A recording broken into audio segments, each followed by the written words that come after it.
కరుణారెడ్డి గారు ఇక్కడికి మమ్మల్ని ఆహ్వానించిన మీకు అందరికీ కూడా పేరు పేరున వినయపూర్వకమైనటువంటి నమస్కారాలు, ధన్యవాదాలు తెలియజేసుకుంటున్నాం. మొట్టమొదట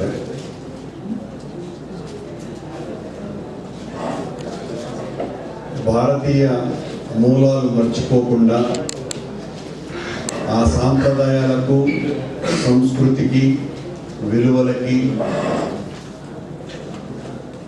గౌరవం ఇస్తూ అక్కడికంటే ఇక్కడే మరింత ఎక్కువగా వాటిలకు జీవం పోస్తున్నటువంటి మీకు, మీ కుటుంబాలకు అందరికీ కూడా మనఃపూర్వక ధన్యవాదాలని కూడా మరొకసారి నేను తెలియజేసుకుంటున్నాను.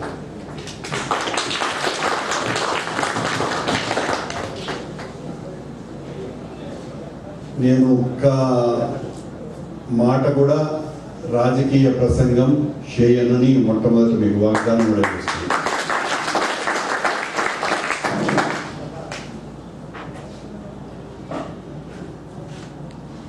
ఐదు సంవత్సరాల క్రితం గుర్రం శ్రీనివాస్ రెడ్డి గారి పిలుపు మేరకు నేను తిరుమల తిరుపతి దేవస్థాన అధ్యక్షునిగా ఉన్నప్పుడు ఇక్కడ స్వామివారి బ్రహ్మోత్సవాల కోసమని వచ్చి ఉన్నా.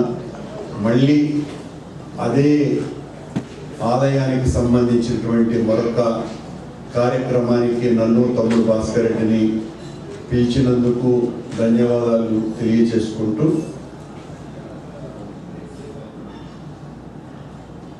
భారతీయ సాంప్రదాయాలని,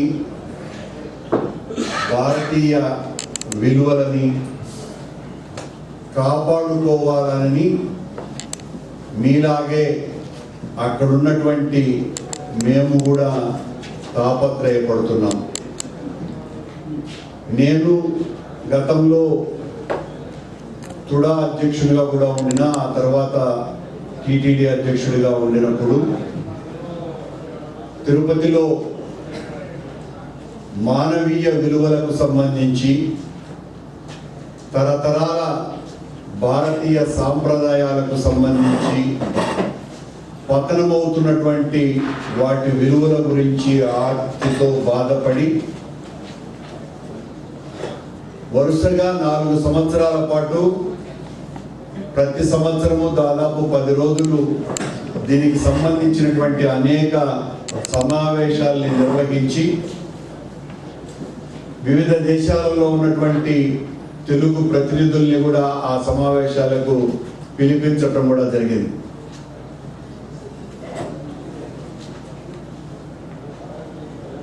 మనం మీరు ఇక్కడున్న, మరో దేశంలో ఉన్న, భారతదేశం అతి పురాతనమైనటువంటి సంస్కృతి కలిగినటువంటి దేశాన్ని, ప్రపంచంలో జెరికో అన్నటువంటి ఇజ్రాయిల్లో ఉన్నటువంటి ఒక చిన్న పట్టణం ఓ 15,000 సంవత్సరాల క్రితం నాగరికతను సంపాదించుకున్నటువంటి నగరంగా అందరికీ తెలిసినటువంటి విషయం. ఆ తర్వాత నైలు నది సంస్కృతి కానీ, బాబిలోనియా సంస్కృతి కానీ, ఇవన్నీ కూడా చరిత్రలో ఉన్నవి అని తెలిసిందే తప్ప వాటిలకు సంబంధించినటువంటి ఏ ఆధారాల పరంపర కూడా, ఆధారాలు మిగిలాయి కానీ ఆ పరంపర మిగలల. ఒక భారతీయ సంస్కృతి సాంప్రదాయాలకు మాత్రమే గత 8,000 సంవత్సరాలుగా అంతరించిపోకుండా కాపాడబడుతున్నటువంటి విలువలు, సాంస్కృతిక సంబంధాలు ఇప్పటికి కూడా కొనసాగుతున్నాయి. ఈజిప్టుకు సంబంధించి మీకేదో నేను తెలియని వాళ్లకు తెలిసిన వాడిగా నేను చెప్పటం లేదని మరొక్కసారి మిమ్మల్ని మన్నించమని కోరుకుంటూ అలాంటి అహంతో నేను మాట్లాడటం లేదు. మీలో ఒకడిగా ఎప్పుడో 4500 సంవత్సరాల క్రితం కియోప్స్ అన్నటువంటి ఒక రాజు తన గాథని నిక్షిప్తం చేసుకోవడానికి మనమందరము ఈ రోజున పెద్ద ఎత్తున చూస్తున్నటువంటి పిరమిడ్, ఈ ప్రపంచంలో ఈజిప్టులో ఉన్నటువంటి అన్ని పిరమిడ్ల కంటే చాలా పెద్దదైనటువంటి కియోప్స్ పిరమిడ్. ఆ తర్వాత వచ్చినటువంటి ఆ రాజులు వాళ్ళెవ్వరి చరిత్రలు కూడా ఆ తర్వాత సంస్కృతిలో భాగం కాకుండా మిగిలిపోయాయి. కానీ భారతీయ సమాజం హరప్పా మొహంజదారో ఆ కాలం నాడే ఆ సంస్కృతి కూడా ప్రారంభించబడిన ఆ తర్వాత హరప్పా మొహంజదారో సంస్కృతి కూడా పతనమైనప్పటికీ భారతీయ సమాజంలో వేద సంస్కృతి కారణంగా, వర్ణాశ్రమ సంస్కృతి కారణంగా భారతీయ మూలాలు చెక్కు చెదరకుండా ఇప్పటికీ కూడా కొనసాగుతున్నాయి అన్నటువంటి వాస్తవాన్ని మనం గ్రహించవలసినటువంటి అవసరం ఉన్నది. ప్రపంచంలో ఏ చక్రవర్తి అయినా తను సాధించినటువంటి విజయాలను నిక్షిప్తం చేసుకోవటానికి శాసనాలుగా రాళ్లను, పిరమిడ్లని, బంగారు, వెండి లాంటి ఫలకాలని వాడితే ఇసుక తుఫానులకి ఈజిప్ట్ పిరమిడ్ లాంటివి కరిగిపోతే వాళ్ళ చరిత్ర మిగలకుండా పోయింది. బంగారు, వెండి లాంటివి దొంగల బారిన పడి ఆ శాసనాలు మనకు మిగతా వాటిల్ని కాలం హరించి వేసింది, నమిలి వేసింది. కానీ భారతీయ చరిత్రకు సంబంధించినటువంటి మూలాలని, భారతీయతకు సంబంధించినటువంటి విజయ గాథల్ని ఇంత విలువైన మన్నికైనటువంటి పిరమిడ్లు కావచ్చుగాక, లేదా రాతి శిలా శాసనాలు కావచ్చుగాక, వీటిల్ని ఎంచుకోకుండా బుడగప్రాయమైనటువంటి వాక్కును ఎంచుకునింది భారతీయ సమాజం. ఆ వాక్కు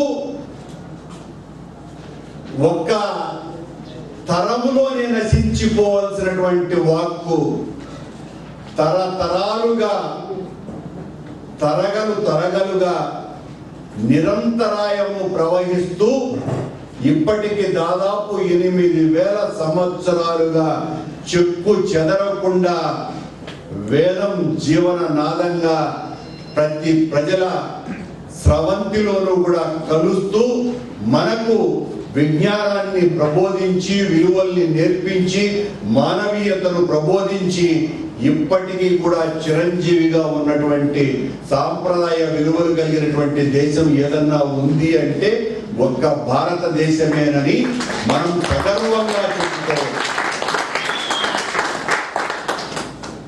ఇది మనం భారతీయులం కాబట్టి మనల్ని మనం పొగుడుకోవడానికి చెబుతున్నటువంటి విషయాలు కావు. ప్రపంచంలో ఏ దేశానికి లేనటువంటి ఒక విశిష్టమైనటువంటి, విశాలమైనటువంటి, పెద్ద ఎత్తున చరిత్ర కలిగినటువంటి దేశం మనది. ఆ మాటకొస్తే ఇప్పుడు మీరు నివసిస్తున్నటువంటి ఈ దేశానికి కేవలం లిఖించబడ్డటువంటి చరిత్ర కనీసం 600 సంవత్సరాలు కూడా లేదు. ఈ 600 సంవత్సరాలలో దాదాపు 250 సంవత్సరాలు 40 లక్షల మంది ఆఫ్రికన్ నీగ్రోస్ ని పీడించి, పీల్చి, పిప్పి చేసి వాళ్ళ రక్త మూలాల్ని సర్వనాశనం చేసి ఎదిగినటువంటి దేశం ఇది. కానీ భారతదేశం వర్ణాశ్రమాలని కాపాడుకుంటూ, భారతదేశంలో కులమన్నది ఒక పెద్ద అవాంతరమైనప్పటికీ కూడా, కుల సమాజం వలన భారతీయత సమాజంలో నష్టం జరిగినప్పటికీ కూడా, ఈ కులమన్నది స్వతంత్ర భారతావనిలో మాత్రమే కుల జాడ్యం పెరిగి మనుషుల మధ్య అంతరాలు వచ్చి పెద్ద ఎత్తున నష్టభూయిష్టమైనటువంటి చర్యలు జరిగాయే. కానీ మీకందరికీ కూడా తెలుసు, మన తాతలు ముత్తాతలు అందరూ కూడా మనం గ్రామ జీవనం నుంచి వచ్చినటువంటి వాళ్ళం.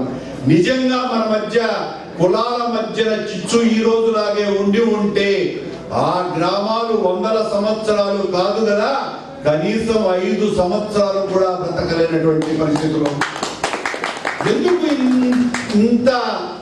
ఇన్ని వేల సంవత్సరాలుగా ఈ వర్ణాశ్రమ ధర్మాన్ని కాపాడబడుతూ వచ్చినటువంటి సమాజం కనుకనే వృత్తుల పరంగా కులాలు ఏర్పడ్డప్పటికీ కూడా మానవీయత అన్నది భారతీయ ప్రజల హృదయంలో భాగం కనుక విడదీయనటువంటి బాంధవ్యం కులాలు ఉన్నప్పటికీ కూడా ఒక తెలియని బంధుత్వం నడిచింది కనుకనే పట్టణ జీవనం లేకపోయినా అతి చిన్న పల్లెల్లో మనం నివసించిన ఆ పల్లెలన్నీ కూడా స్వయం పోషకత్వంతో ఉన్నాయి, ప్రకాశించినాయి. ఈ ప్రకాశించడానికి, ఈ స్వయం పోషకంగా నిలవటానికి కారణం మన వేద జీవనం తప్ప మరొకటి కాదు అని మీకందరికీ సవినయంగా తెలియజేస్తున్నాం. కానీ భారతీయులమైనటువంటి మనం మన సాంప్రదాయాలని, విలువల్ని, వేద ధర్మాలని, వేదం యొక్క గొప్పతనాన్ని తెలుసుకోవటంలో 100% సరిగ్గా అర్థం చేసుకోలేకపోయినాము. దీన్ని కూడా మనకు మళ్ళీ విదేశీయుడే మీ వేదం చాలా గొప్పది, మీ వేదం జీవననాదం లాంటిది అని చెబితే వాళ్ళు చెప్పింది చూసి మనం నేర్చుకునేటువంటి పరిస్థితి రావడం ఒక దుర్బలత్వం. మన దైనటువంటి జీవనాన్ని మనం తెలుసుకోవడంలో విఫలమైనాము కనుకనే పాశ్చాత్య పోగడలకు తలుపులు బార్లా తెరిచింది భారతీయ సమాజం. అయినప్పటికీ కూడా 1000 సంవత్సరాల ఇస్లాం పరిపాలనలో ఉన్నటువంటి భారతీయత చిన్న వీసమెత్తు కూడా మన సంస్కృతిని పోగొట్టుకోకుండా, మన విలువల్ని కాపాడుకుంటూ ఇస్లామిజాన్ని మనలో ఇముడ్చుకున్నది, భాగస్వామిని చేసుకున్నది. ఉర్దూ అన్నటువంటి సరికొత్త లాలిత్యం కలిగినటువంటి భాషను సృష్టించింది భారతీయ సమాజమే అన్నటువంటి విషయాన్ని మీకు గుర్తు చేస్తున్నాను. ఉర్దూ మన భారతీయ సమాజంలో పుట్టినటువంటిది, ఇస్లామీయులది అరబిక్ భాష, ఉర్దూ మనది. ఇక్కడ పుట్టింది. ఈ 1000 సంవత్సరాల కాలంలోనే ఉర్దూ భాష పుట్టింది, మనుగడ సాగించింది, అద్భుతమైనటువంటి సాహిత్యాన్ని ప్రజలకు అందించింది. కానీ బ్రిటిష్ వాళ్ళు వచ్చిన తర్వాత మనదైనటువంటి చరిత్రను ధ్వంసం చేశారు, మనదైనటువంటి సంస్కృతిని చిన్నాభిన్నం చేయడానికి శతవిధాలా ప్రయత్నించినటువంటి వాళ్ళు బ్రిటిష్ సామ్రాజ్యం. అయినప్పటికీ కూడా ఇంత ఒత్తిడి ఉన్నప్పటికీ, ఇంత ప్రతిఘాతకంగా పనిచేస్తున్నటువంటి నేపథ్యంలో కూడా భారతీయ మూలాలు చెదిరిపోకుండా, విలువలు కాపాడబడుతూనే మనల్ని మనం పరిరక్షించుకున్నాము అని చెప్పడానికి మనం చాలా గర్వపడాలని మీకందరికీ సవినయంగా తెలియజేస్తున్నాం.